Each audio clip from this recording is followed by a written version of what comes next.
하나님 그리스도의 은혜 때문에 참 감사합니다. 하나님을 예배합니다. 어린 후대들을 데리고 왔으며 하나님 앞에 나아가오니 하나님이 우리와 우리 후대를 향하신 영원하신 언약의 그 말씀을 내려주시고 저희가 들려지게 하시며 마음에 믿어질 수 있도록 축복하옵소서. 이 어린 후대들을 두고 하나님의 축복을 확신하고 믿음으로 나아가오니 송담인, 박세영, 남지혜, 양세경, 유시안 이들이 예수 그리스도를 믿고 성령 충만받아 예수의 증인되는 삶이 되도록 시대 렘넌트들로 세워주시기를 간구합니다. 이들을 말씀의 반석에 세우시옵소서. 하나님과 소통되는 이 세상에 없는 자 하나님의 자녀들로 삼아주시고 세워주시고 써주시기를 기도합니다. 이 시간에 그 말씀을 성령으로 허락해 주시옵소서. 예수님의 이름으로 기도하옵나이다. 아멘. 제21과 체질 학원복음화 메시지입니다. 1. 체질은 인간의 운명을 결정합니다. 이 성령 충만해지면 세상을 변화시킵니다. 세상을 변화시킨다는, 변화시켜지던가요? 얼마나 우리가 삶으로 세상이 얼마나 변화됐을까요?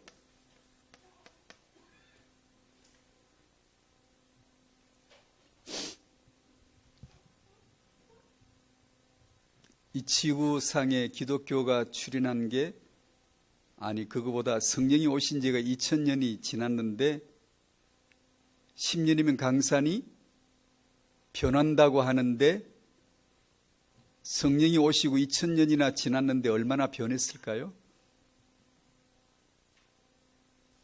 좀 미미하죠. 생각 같아. 성령이 오신 지가 2000년이 성령이 오셨어요, 세상에. 이게 시장에 이런 데 성령이 안 돌아다니셔서 그렇지, 믿는 자에게 비밀로 오셨기 때문에 그렇지, 아는 자만 알고 모르는 자는 모르거든요. 암행의사처럼. 몰라요. 성령이 오신 줄 까마득하게 모르고 살잖아요. 근데 아는 사람이 있단 말이에요. 그 비밀이라서 그렇지 성령이 오셨는데 아무리 비밀이라도 그렇지 세상이 변화된 게 너무 미미하지 않습니까? 변화된 게 있기는 있나요? 없는 것 같죠. 그 대신 성령이 오시니까 변화된 게 있는 데가 있죠. 뭐가 변화됐죠? 내가 변화됐죠. 전 알아요. 제가 변화된 줄. 성령이 오셔서 세상이 얼마나 바뀌었는지는 자신이 없는데 제가 바뀐 건 틀림없어요. 나를 바꾸시죠. 이것을 성령이 임하시면 세상을 변화시키리라 보다는 내 증인이 되리라고 말씀을 주셨죠. 내가 예수의 증인되는 복을 주시는 거예요. 변화됐어요. 당신은 변화되셨지 않습니까?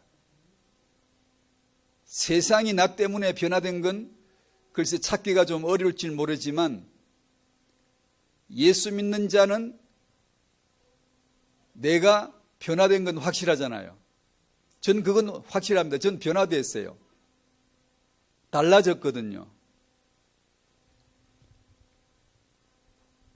성령이 오신 것은 오셨음에도 불구하고 세상이 왜 이렇게 변화되지 않았을까?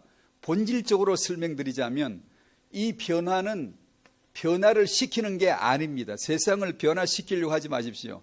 공격당할 겁니다. 내가 변화되고 내가 증인으로 사는 거예요. 태영아를 변화시키려고 하면 안 됩니다. 그건 태영아 사이가 아니에요. 축복이 아니에요. 여러분의 자녀는 부모가 여러분 부모 앞에 자녀가 부모 마음대로 되든가요? 부모 뜻대로 안 되죠. 아무리 내가 보기에 자식이 나이가 어려도 부모 마음대로 부모 뜻대로 안 되는 겁니다. 부모가 자식을 변화시키려 들면 변화되는 게 아니라 대듭니다. 공격받습니다. 보복당해요. 어렸을 적엔 듣는 것처럼 하지만 나이가 들면 보복합니다. 복수해요. 부모는 자식을 변화시키는 자가 아니에요. 못해요. 안 돼요.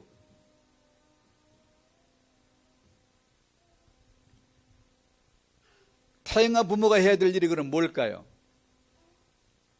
성령, 예수 믿고 성령 충만 받아 예수의 증인으로 사는 거죠.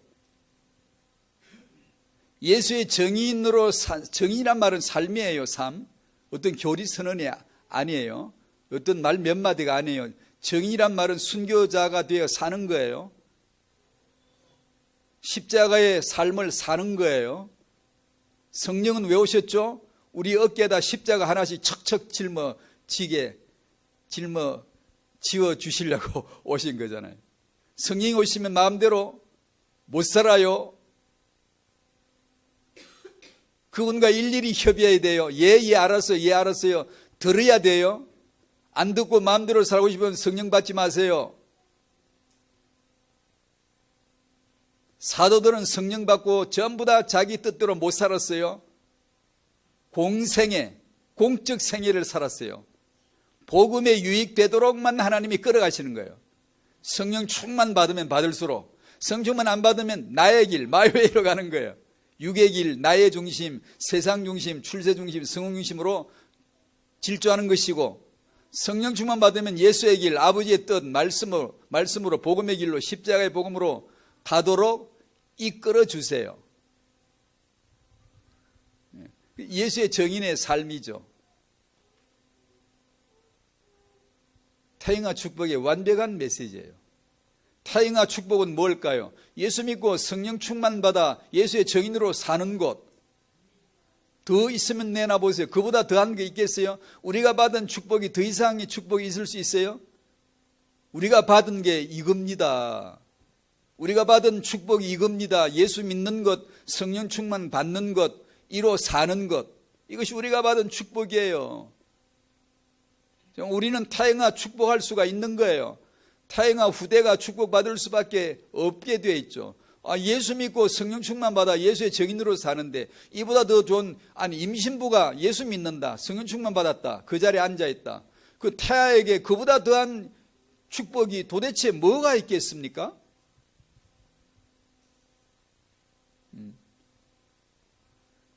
나와는 상관없이 태아를 변화시켜 보겠다는 게 태교겠죠.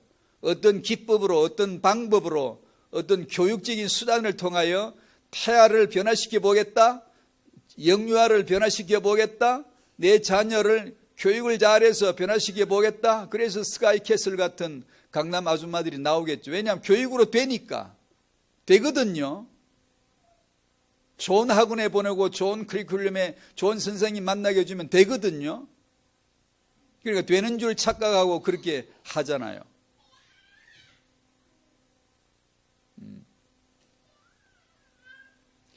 그러나 우리는 예수님을 믿잖아요. 믿는 게 뭐죠? 성령이 내 안에 계시다는 거 아닙니까? 즉 예수께서 그의 영으로 말미암아 내 안에 들어오셨다는 거잖아요. 왜 오셨지요? 살아보자. 같이 살자. 함께 살자. 원리스로 살자는 거 아니에요. 살자니 어떻게 하죠? 둘 중 하나는 죽는 거죠. 그것을 결혼이라고 합니다. 결혼. 죽자고 하는 게 결혼이거든요. 안 죽고 살라고 결혼하면 못 살아요. 싸워요. 맨날 싸워요. 죽어야 돼요. 죽어야 되는데 죽을 진리가, 주체가 누구냐? 예수시죠. 남자도 여자도 아니고 세상도 아니고 복음 안에서 죽자는 거죠. 내가 그리스도와 함께 십자가에 죽자. 그때 나타나는 게 너희가 내 증인이 되리라. 될 거야. 왜? 성령이 임하시면 권능을 받아. 그 권능이 뭐게요? 정인으로 살 권능을 얻는다. 너에게 이게 되는 거야 라는 뜻이죠. 이것보다 더한 타영아 양육과 축복이 어디 있겠어요? 우리가 받은 이 축복보다 더한 축복이 어디 있겠어요?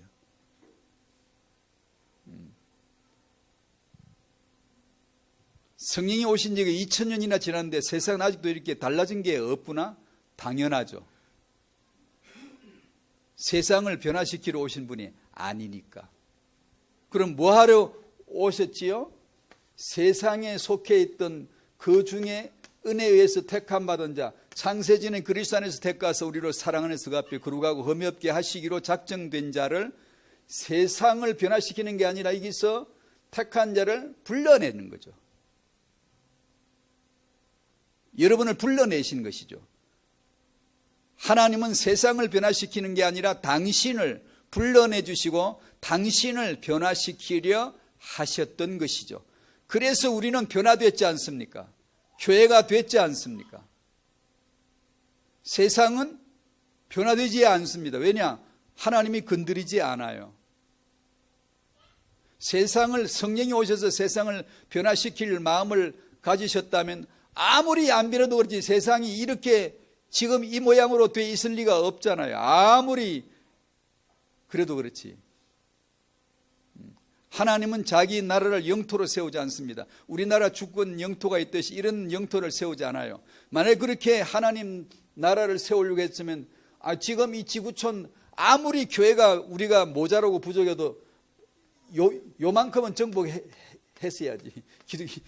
기독교 국가를 조금 남을지라도. 그러나 이 세상엔 하나님 나라가 단 1평도 없습니다. 한 평도 없어요. 하나님의 영토는 당신입니다. 우리예요. 예수 믿는 자, 하나님의 말씀을 들을 줄 아는 자, 예 아멘 할 줄 아는 자, 하나님의 통치권이 역사되는 그곳, 교회, 성도, 교회, 믿는 자들이잖아요. 비밀의 나라죠. 모르는 거죠. 손바닥으로 모이죠. 안 보이는 거예요. 세상 영토로 안 보이는 거예요. 그래서 세상은 비밀이죠.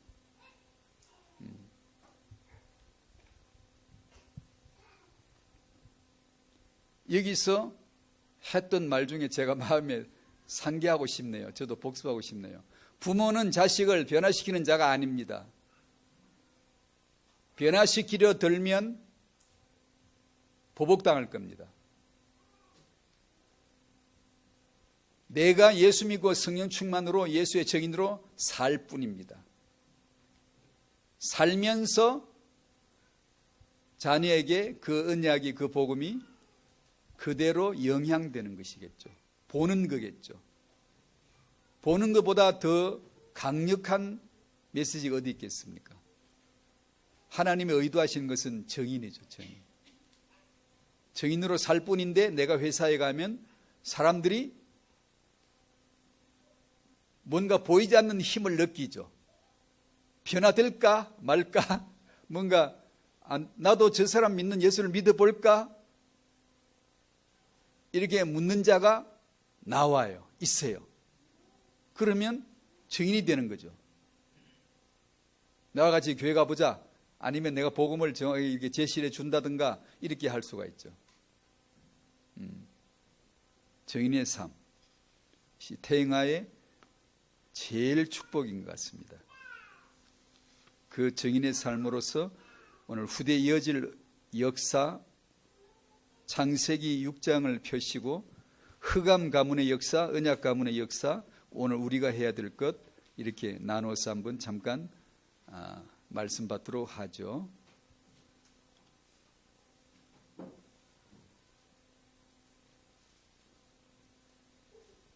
첫 번째 흑암 가문의 역사.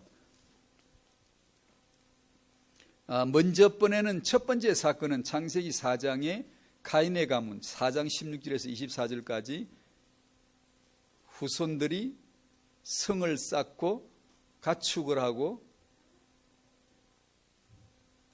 기구들을 만들고 악기들을 만들고 이런 내용이 쭉 나왔죠.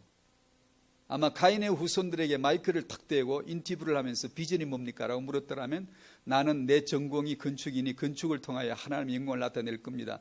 반드시 그러겠죠. 가인의 후손들은 내가 가진 기능, 능력, 재능, 전문, 탁월한 걸 가지고 우리 가문의 영광이 되겠습니다. 라고 하겠죠. 요즘 랩런트들이 나의 비전은 무엇입니다라고 자기 전문이나 자기 전공, 자기가 하고 싶은 거 아니면 하나님이 주셨다라고 생각되는 걸로 말할 때 맞겠지만 이대로 본다면 가인의 가문의 뉘앙스가 많이 풍겨지죠. 언약을 아는 사람, 예수만 그리스도다를 정말로 아는 사람에게 비전이 뭡니까? 라고 말한다면 그것은 2번이겠죠. 첫째 자리에서 밀려나겠죠. 언약의 가문에서는 창세기 5장에 성을 쌓았다든가 뭘 만든다든가 기계 문명을 창시한다든가 이런 내용을 일체 성령은 기록해 주지를 않았죠. 왜 없겠습니까? 왜 믿는 사람 중에 기능인이 없으며 왜 전문인이 없겠습니까? 왜 없겠어요? 얼마든지 많겠지만 하나님은 기록하지 않습니다. 오직 후손에게 언약을 전달하여 그리스도의 계보가 이어지게 한 그것만 성경은 딱 남겨놓습니다. 즉 우리가 무엇을 해야 되는가, 우리가 누구인가를 보여주는 것이죠. 교회가 무엇을 해야 되는 것인가를 보여, 언약의 후대 렘넌트라면 무엇을 말해야 되는 것인가를 보여주는 것이겠죠. 그 두 번째 사건이 6장에 나오죠. 여기 또 가인의 가문에 속하는 허감 가문의 계열이 쭉 나오고 그 다음에 노아를 통한 노아의 아들 셈을 통하여 계보를 이어가는 이야기가 6장 안에 나오고 있죠. 그래서 6장 1절부터 7절까지 먼저 6장 1절에서 7절까지 한번 읽어보시면서 세상 사람들이 이런 결혼을 하고 이렇게 출산을 하고 이런 후손들, 용사 후손, 명성 있는 후손, 네피림 후손을 만들어가는 기록입니다. 허감 가문도 이렇게 이어져 가는구나, 언약 가문도 출산 육아로 이어져 가는 것이구나 라는 것을 보는 겁니다. 6장 1절 7절 다 같이 읽죠. 시작. 사람이 땅 위에 번성하기 시작할 때에 그들에게서 딸들이 나니 하나님의 아들들이 사람의 딸들의 아름다움을 보고 자기들이 좋아하는 모든 여자를 아내로 삼는지라. 여호와께서 이르시되 나의 영이 영원히 사람과 함께하지 아니하리니 이는 그들이 육신이 됨이라. 그러나 그들의 날은 120년이 되리라 하시니라. 당시에 땅에는 네피림이 있었고 그 후에도 하나님의 아들들이 사람의 딸들에게로 들어와 자식을 낳았으니 그들은 용사라 고대 명성 있는 사람들이었더라. 여호와께서 사람의 죄악이 세상에 가득함과 그의 마음으로 생각하는 모든 계획이 항상 악할 뿐임을 보시고 땅 위에 사람 지으셨음을 한탄하사 마음에 근심하시고 이러시되 내가 창조한 사람을 내가 지면에서 썰어버리되 사람으로부터 가축과 기는 것과 공중의 새까지 거래하리니 이는 내가 그것들을 지었음을 한탄함이니라 하시니라 까지 읽었습니다. 이들이 거인 문화를 만들고 영웅 문화를 만들고 용사라 명성 있는 사람들이라. 그러면 세상식으로 말하자면 너희들이 참 잘하는구나, 융성하는구나, 번창하는구나, 축복할 텐데 여호와께서는 그들을 멸하시기로 작정하시죠. 하나님의 뜻 아니야. 내가 준 축복이 아닌데 영웅들과 위인들이 절비한 세상, 이 허감의 가문은 이런 결혼과 출산 육아를 통하여 후대를 통하여서 번성되어지는 것입니다. 그래서 만들어진 타락 문화죠. 이 문화 속에 하나님은 심판을 내리시는 내용이 나옵니다. 아까 학원 복음에서도 변화를 시켜서 되는 게 아니라 내가 정인으로 사는 것이다. 그때 세상은 변화된다 라는 식으로 제가 설명을 드렸습니다. 성령이 오신 지가 2000년이나 지났는데 왜 세상은 아직도 변한 게 없지? 왜냐하면 성령은 우리를 변화시키러 오셨기 때문에. 요한복음 17장 9절에 내가 비옵는 것은 세상을 위함이 아닙니다. 내게 주신 자들을 위함입니다. 그걸 이렇게 설명드렸어요. 예수님이 기도하시는 것은 세상을 위함이 아니에요. 내게 주신 자, 은혜에 의해서 택함 받은 자가 있거든요. 그들을 위하여 기도합니다. 제자들, 자기 제자들을 통해서 믿을 그 다음에 제자들을 위하여 기도해 주셨어요. 여러분 우리를 위해 기도해 주셨잖아요. 그래서 오늘도 우리가 신앙생활이 유지되지 않습니까? 우리 힘 아닙니다. 이건요. 주님께서 기도해 주고 계셨고 기도하고 계시기 때문이잖아요. 택한 자는 무너지지 않습니다.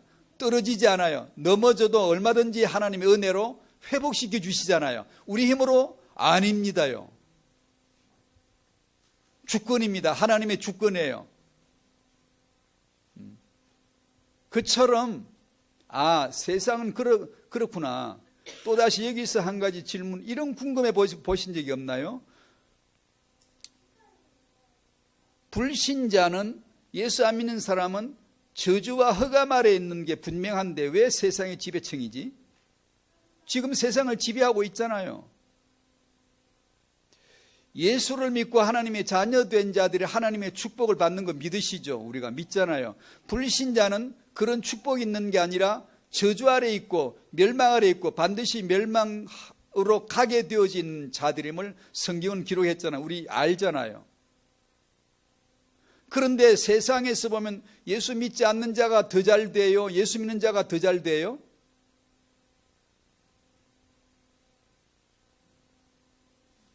세상으로 보면 예수 안 믿는 자들이, 지금 세계 대통령 중에 예수 믿는 사람이 몇 프로 되겠어요?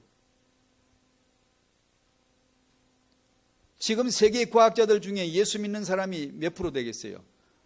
저는 잘 모르지만 조사해놓은 통계치를 보면 10분의 1이거든요. 90%가 진화론자예요. 무신론자예요. 그 중에 10 중에 하나 정도가 믿는 사람입니다. 세상이 지금 그렇다고요? 근데 궁금해 본 적 없습니까? 어떻게 하나님의 축복을 받는 자들이 세상에서는 10에 하나 정도 나오고 하나님의 축복이 없는 저주 아래 있는 자들이 10에 9을 차지하고 있는 거야? 궁금해 보신 적이 없으신가요?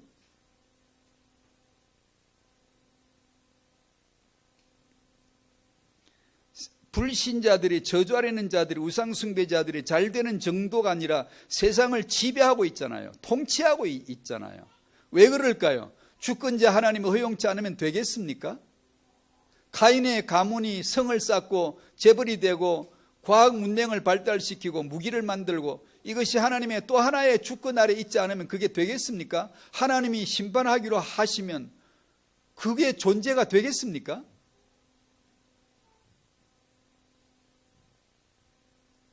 세상에는 메시아가 일반적으로 영적으로 볼 때 대개의 경우 두 가지로 봐야 됩니다. 세상에서는 의지하는 믿는 메시아가 하나는 골로새 2장 8절 철학이고 하나는 디모데전서 6장 20절의 과학입니다. 우리말 번역의 지식인데 사이언스라고 함이 더 맞겠죠. 그런데 그런 지식이 성경은 거짓된 지식이다. 철학을, 지혜를 말할 때 헛된 속임수라고. 여러분, 세상의 지혜와 지식을, 과학의 지식을 헛되다, 거짓되다라고 생각해 보신 적이 있나요?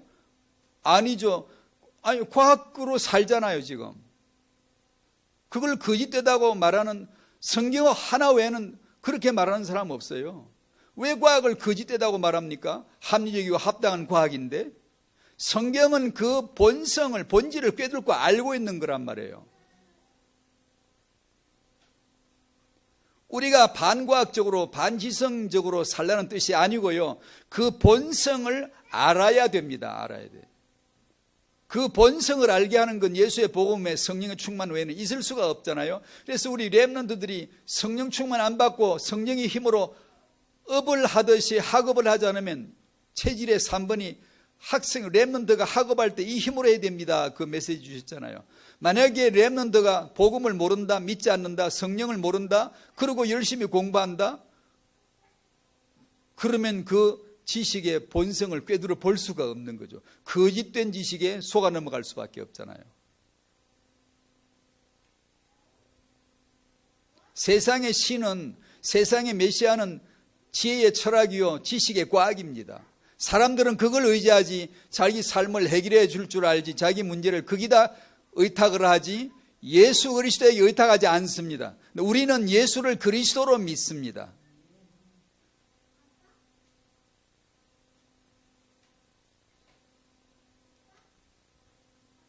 왜 저주 아래 있는 자가 세상의 지배층일까? 예수는 그리스도이시기 때문이죠. 제 말이 좀 어렵나요? 결국은 결론은 예수는 그리스도로 나게 되어져 있거든요.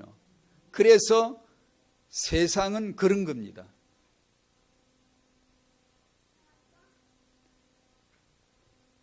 하나님의 목표는 이 세상을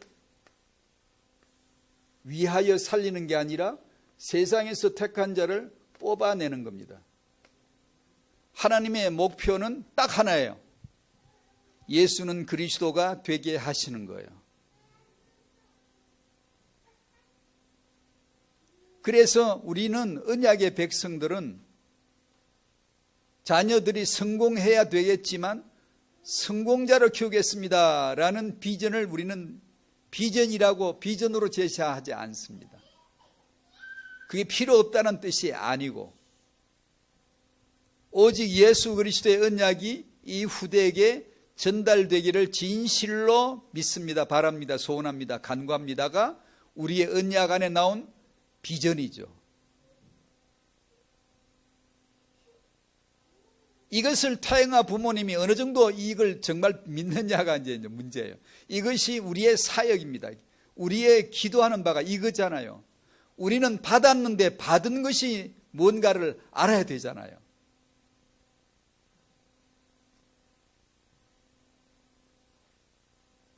하나님의 비밀이신 복음을 아는 후대로 키우게 되시기를 바랍니다. 어쩌다가 이 얘기를 조금만 더 연장해 볼게요. 어쩌다가 기독교인 중에 기도에서 응답받았습니다. 말씀으로 축복받았습니다라고 어떤 사회에도 알려진 어떤 인물이 나오면은 막 교회에서 초청하죠. 간증 집회로 서죠. 여기저기서 간증자로 서죠. 하나님이 주신 것으로 주께 영광을 돌리는 것이 어찌 나쁘겠습니까? 당연하고 합당한 것인데 한편으로 보면 좀 안쓰럽기도 하지 않습니까?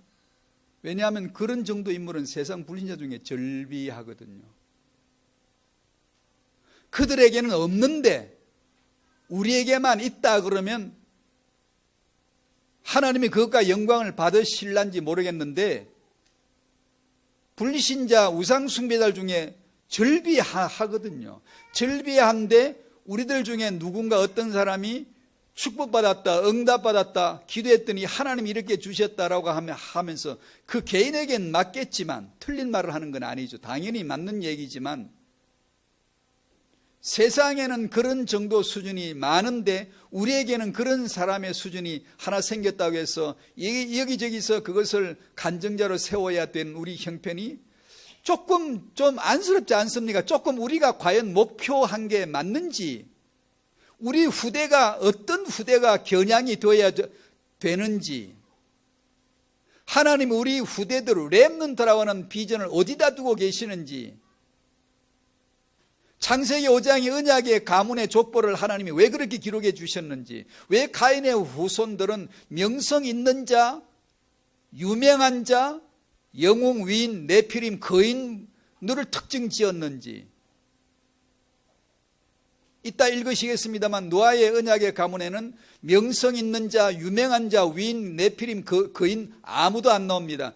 하나님이 방주지어 딱 한마디 주셨죠. 즉 예수 믿어 그 말입니다. 여러분의 후대가 예수를 정말로 믿게 할 수 있다면 당신은 하나님에게 최고의 인정받는 복된 부모인 줄을 틀림없이 믿습니다. 틀림없이. 우리는 하나님이 예수를 그리스도로 여기는 것만큼 우리는 예수를 그리스도로 여김이 안 되기 때문에 못 보는 거예요. 그 못 보는 텀만큼 치고 들어오는 것이 세상이란 말이에요. 세상적 가치란 말이에요. 그래서 우리도 여전히 거기에 휘둘리고 거기에 감동을 받으려 한단 말이에요. 우리 언약의 사람들은 그런 대통령이 되지 말란다든가 재벌이 되지 말란다든가 전혀 그런 게 아니잖아요. 대통령이 되어도 대통령이라고 안 적어줘. 하나님의 자녀지. 넌 언약의 후대라 그러지.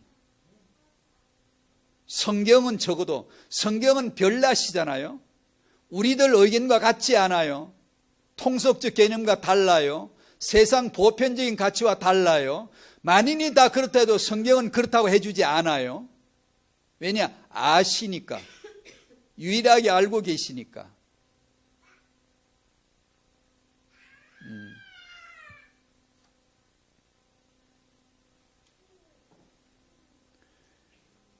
이들이 네피림의 타락 문화를 만들게 되어지고 거기는 죄악이 가득하게 되고 하나님의 심판 6장 7절에 썰어버린다, 13절 멸하리라, 17절 다 죽으리라, 이렇게 심판을 선고하셨죠. 우리는 노아로 한번 넘어가 볼까요? 창세기 6장 8절부터 한번 보시겠습니다. 6장 8절부터 쭉 읽는 데까지 한번 읽어보실까요?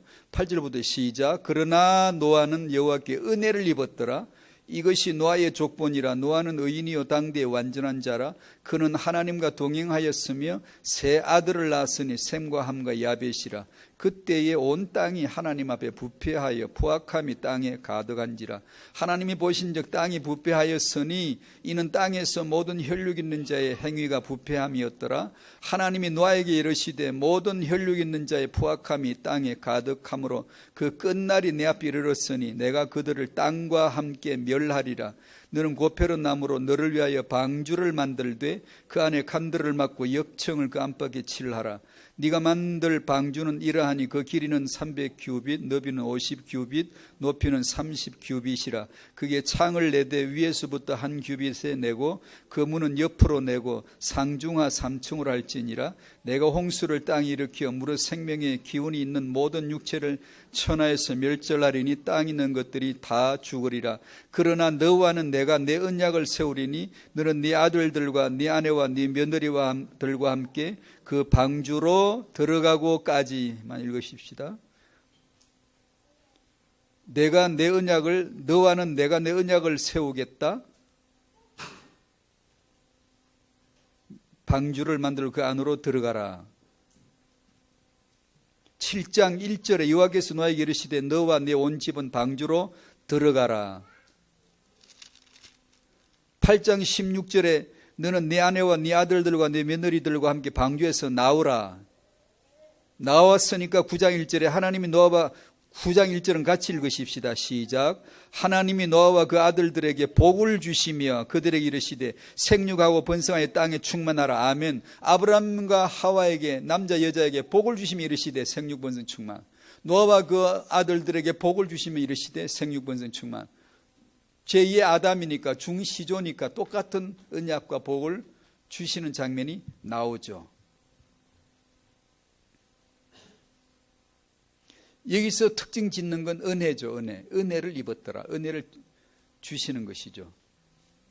주권자 하나님이 은혜 입을 자에게 은혜를 주시는 것이죠. 노아가 믿음이 있었어? 노아가 다른 사람보다 착했어? 아니죠. 하나님의 주권이죠. 택한 거죠. 왜 택하죠?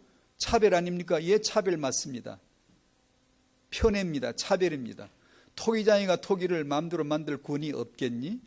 나는 내가 원하는 대로 기쁜 대로 일해. 하나님의 주권이죠. 노아를 택했죠. 어떻게? 은혜를 입혀서 언약의 계열이 되도록 그리스도의 언약이 이어져 가도록 하신 것이죠. 여러분이 왜 여기 앉아 계세요? 어떻게 예수를 믿으시나요? 다른 사람보다 착했어요? 아니죠. 하나님이 택해 주신 거예요.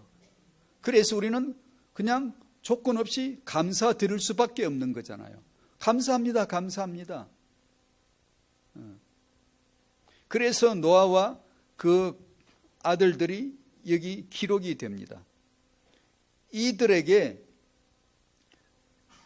의인으로 남게 하시고 세 아들을 통해 생명 언약을 이어가게 하셨습니다. 즉 이 말은 여러분을 통해서도 그렇게 하실 것입니다라는 하나님의 신약의 암묵적인 신약이 들려오잖아요. 지금 이 시대 하나님이 노아에게 이렇게 말씀하시면 우리는 들려오죠. 아, 우리에게도 그렇게 하실 거구나. 우리도 언약의 대열에 있다면, 언약 계열에 있다면, 예수를 그리스도로 믿는다면 그들에게 주신 말씀이 방주 만들라. 그 나무로 만들라. 나무라는 단어는 고페로 나무, 잣나무라고도 말하지만 나무란 뜻이 여러 가지가 있지만 여기서는 그냥 한 가지만 특이한 것만 하나만 설명할까요? 여기 나무는 교수대란 뜻도 있습니다. 그 안에 아주 특이한 단어입니다. 교수대, 이 나무가 방주가 됩니다. 어렵지 않게 신약의 십자가 금방 떠오를 수 있겠죠. 그 나무로, 저주받은 나무로 만들어진 언약, 십자가 금방 떠오르겠죠.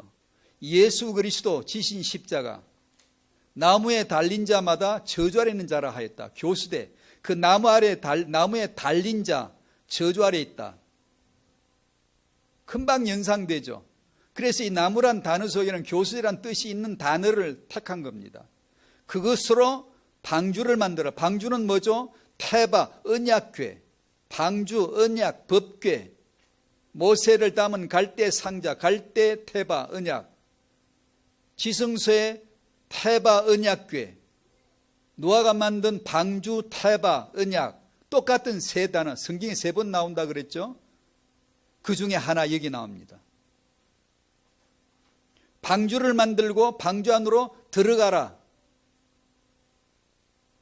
들어가라고도 하고 나오라고도 할 수 있지만 험정력은 나오라 그래. 오라 그랬어요. 들어가라가 아니라 오라 그랬어요. 즉 말씀하시는 주체자가 방주 밖에 있는 게 아니라 방주가 초청했다는, 그리스도가 수고하고 무거운 짐진 자 너희들은 지금까지는 성전으로 갔지. 예루살렘 성전으로 갔잖아, 유대인들이. 그러니까 그 군중들을 가로막고 서가지고 한 남자께서 서가지고 하시는 말씀, 어느 날 이제 수고하고 무거운 짐 졌을 적에 성전으로 가지 말고 성전된 나, 방주된 나, 내게 오라. 캄이라고 그랬죠. 오라 그랬죠. 그래서 험정역에서 캄이라고 번역한 것이 오히려 더 낫다고 볼 수가 있죠. 들어오라고. 어디서 말씀했죠? 방주 밖에서가 아니라 방주가 말씀한 거예요. 오라는 거예요. 내게 오라는 거예요. 그리고 심판이 끝난 다음에 나가라고 할 때, 나오라고 할 때, 밖에서 나오라 안 하고, 우리말 번역은 나오라 그랬지만 나가라, 고로 되어 있죠. 나가라고. 누가 말씀하셨죠? 주체자가 방주라는 것을 뜻하죠. 예수 그리스도라는 걸 뜻하죠.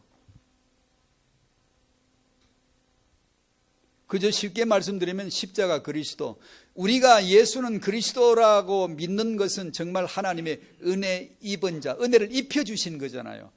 예수를 그리스도로 믿는 것은 그 안에 들어가는 것이고, 그 안에서 나오는 자 새 삶, 새 역사를 위하여 우리에게 또다시 생육번성 충만의 복을 주시잖아요. 후대를 비전으로 보는 거죠. 하나님이 아브라함에게 내가 너와 함께, 내 언약이 너와 함께 있으리니, 창세기 17장 4절, 제가 지난 토요일 같이 나눈 대로 17장 4절에 내 언약이 너와 함께 있으리니, 하나님의 언약이 아브라함과 함께 있으니 어떤 비전이 나오던가요? 나는 건축할 거예요. 나는 과학자가 될 거예요. 이러던가요? 아니요. 그건 우리 바람이고, 하나님이 던지시는 것은 너 나 닮은 아버지 될 거야. 여러분은 하나님 닮은 어머니 되시기 바랍니다.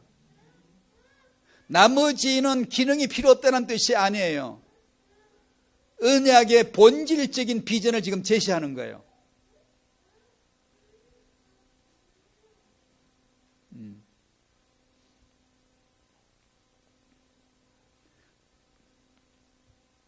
노아에게 생육번성 충만의 복을, 그야말로 새로 시작되는 역사, 새 생명, 새 역사, 새 삶의 비전을 주셨죠. 그래서 저희들에게 RG 시대 태영아 관점으로 본다면 중요한 것이 청년의 결혼이고, 부부의 임신이고, 부모의 출산이고, 육아입니다. 조부모의 언약 3대 전수에 비전을 조부모가 붙드는 것. 내 조부모 시간 때는 언약이 3대가 되게 하는 거야 라는 그 오롯한 기도, 그것이 내가 방주에서 나가는 거예요. 새 삶, 새 역사를 위하여 내가 나가는 것임을 아는 것. 마지막으로 집중에 대해서만 간단하게 나누고 마칠게요. 집중이다, 명상이다, 몰입이다, 이런 것은 성경에는 없어요. 성경이 쓰는 단어는 묵상이에요. 묵상. 근데 집중이다라고는 이 내용을 잠깐 좀 말씀드리면 여러분은 어떠세요? 집중이 잘 되세요? 즉 성경적 용어로 말한다면 집중된 묵상이 잘 되십니까?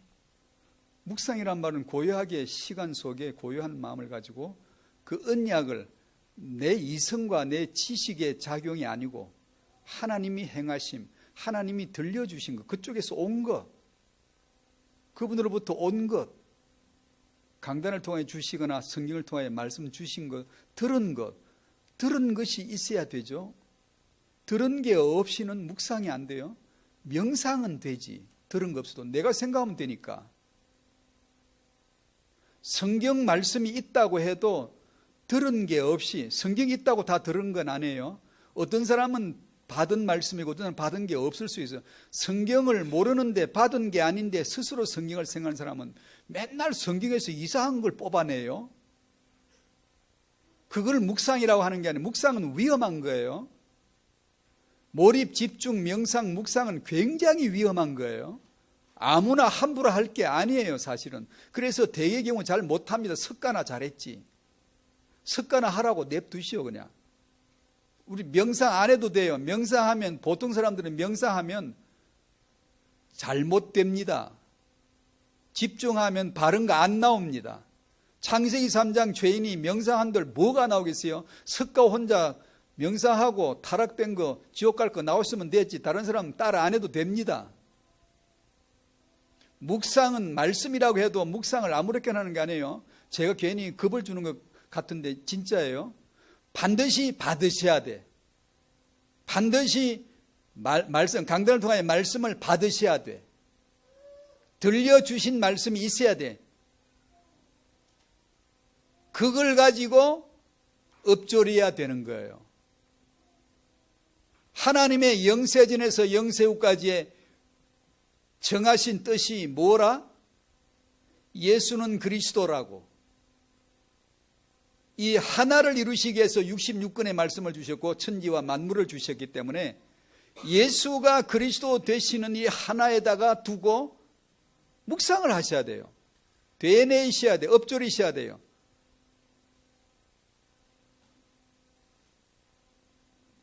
그때 우리의 신앙생활에 이 묵상이 얼마나 필요한지, 지금 여러분 중에 예수를 믿으시고 성령을 아신다는 사람이 계시면 탁 집을 수 있어요. 특징적으로 묵상이 되는 분이에요.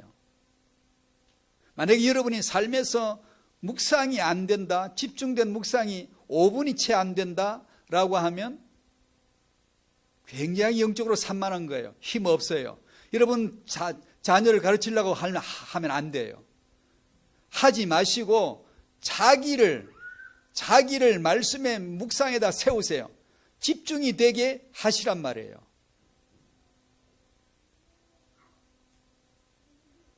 그래서 질도 중요하고, 질적인 것은 아까 말씀드린 말씀이 와야 돼요. 예수는 그리스도란 딱 정점이 하나 있어야 되고요.